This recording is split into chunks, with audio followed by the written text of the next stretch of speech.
ചേട്ടാ, എനിക്കൊരു കാര്യം നിങ്ങളോട് പറയാനുണ്ട്. കല്യാണത്തിന് മുമ്പ് നിങ്ങൾ എന്തൊക്കെയാണ് എന്നോട് പറഞ്ഞത്? നിന്നെ റാണിയെ പോലെ നോക്കാം, അങ്ങനെ ചെയ്യാ, ഇങ്ങനെ ചെയ്യാ, എന്നിട്ട് ഇപ്പോഴും ഈ വീട്ടിലെ ഒരു വേലക്കാരിയാക്കി വെച്ചിരിക്കുകയാണ് എന്നെ ഇപ്പൊ. എടി, നീ കാര്യങ്ങൾ അറിയാതെയാണ് സംസാരിക്കുന്നത്. എന്തോന്ന് വേലക്കാരി? ഈ വീട്ടിലെ വേലകളൊക്കെ ചെയ്യുന്നത് ഞാനല്ലേ?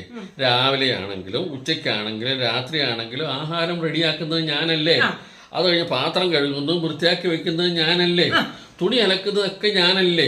വീട് വൃത്തിയാക്കുന്നത് ഞാനല്ലേ? എന്ത് വേണ്ട, ചെറിയും വലുതുമായ എടുപിടി എല്ലാ സാഹചര്യത്തിലും ഞാൻ തന്നെയാണ് ചെയ്യുന്നത്. എന്നിട്ട് നീ പറയുന്നു നീയാണ് വേലക്കാരി. എന്തടിസ്ഥാനത്തിലാണ് നീ പറയുന്നത്? നിനക്ക് എങ്ങനെ ധൈര്യം വന്നു? എന്റെ ചേട്ടാ, ഇത് തന്നെയാണ് കാര്യം. എന്തുവാ? ഈ വീട്ടിലെ ജോലികളെല്ലാം ചെയ്യുന്ന നിങ്ങളല്ലേ? അപ്പൊ ഈ വീട്ടിലെ വേലക്കാരനാരാ? നിങ്ങൾ. അതെ. അപ്പൊ വേലക്കാരന്റെ ഭാര്യ ആരാ? വേലക്കാരി. ശരിയല്ലേ?